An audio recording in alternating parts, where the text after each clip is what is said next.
में तुम हो दसाई।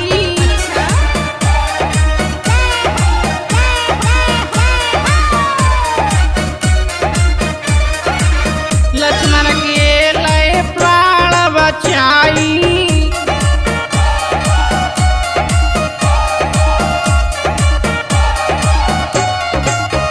तुमने पर्वत लयो समार उत्तमार भगतन पे दया बनाए रखियो। ओ अंजनी के राजकुमार ओ कुमार भगतन पे दया बनाए रखियो। अब आते रवि भाई और सुन लो मेरी रामा जानू।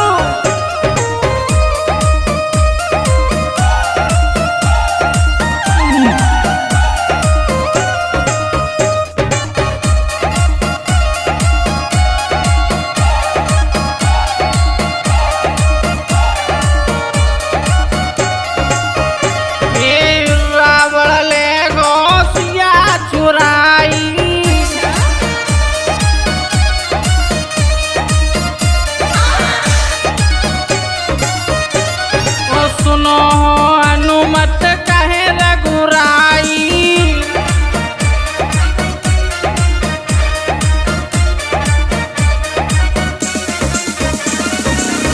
रावण ले गौसिया चुराई। सुनो हनुमत कहे रघुराई।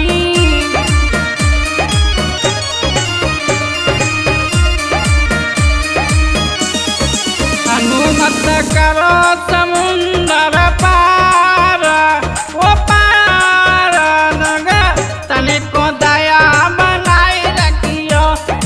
ओ अंजनी के राजकुमार ओ कुमार भगतन पे दया बनाए रखियो।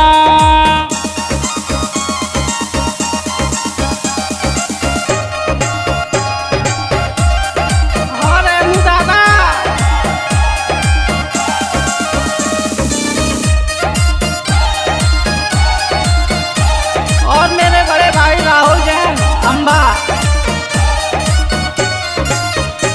ए मात सिया